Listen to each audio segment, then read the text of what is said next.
Hi, Di. I was just thinking about you when you were little, and because Maggie asked us to do say a few words for you, and I was just thinking about how determined you were when you were a tiny, tiny little baby. You were the first to crawl, you were the first to run. By the time you were just one, you were running.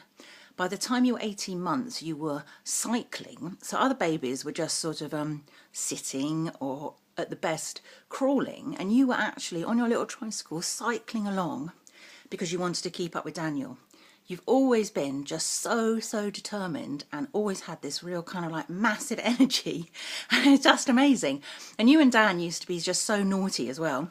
Katrina and I would babysit quite often. And it would be go quiet, and we think we were teenagers, so we were just getting on with whatever we were doing, you know, with our friends or whatever. And then it would be quiet, and we think, oh my god.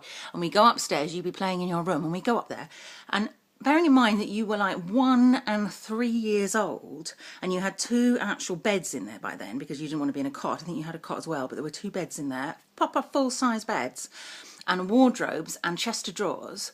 You would have taken all the drawers out, everything out of the drawers. You would have put the beds, sometimes the mattresses were off the beds, they would be up against the wall. You would sometimes have turned the beds up on their sides. You would have got all of the, as I say, everything out, all the cupboards, all the drawers. You invariably would have drawn on the walls, if you remember.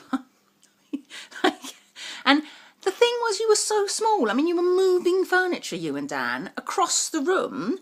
I mean, I'm talking chest of drawers, you know, taking the drawers out. I mean, it was so dangerous. But how did you manage to do it? I will never know. You little kids in your nappies, taking the mattresses off beds and putting them up against the wall so you can make a camp. I mean, unbelievable. And you've always been like that. When you decided you were going to do something, Di, you'll do it. And whether that's running a marathon or taking a mattress off a bed, you're just an amazing person. And I think you're just wonderful, and I'm so proud to have you as my sister, and I'm so excited that you're getting married to Colin as well, because as soon as I met him I knew he was right for you. I mean, you know me, I've been married before, and it's so difficult. Nobody's ever going to be perfect, never 100%, but as soon as I met Colin, I knew that he was the sort of person that you would have as your best friend. And that's what's so important. I think it's like, Ian is my best friend, as you know, and yeah, we argue and we have these things, but we always have a project, always have a plan. And I know that Colin is so supportive of you.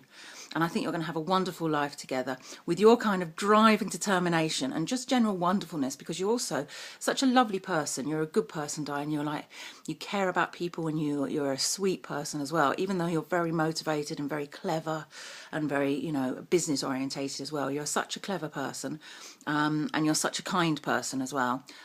So, you know, and he's just, he'll keep you interested, and I think that's so important. And yeah, you call him naughty because he is naughty sometimes and all that, but he's fun, and he's exciting, and he'll keep you interested, and he'll be difficult times, I'm sure, and so will you, but you're going to have a wonderful life together, and I'm thrilled for you, darling. I really am.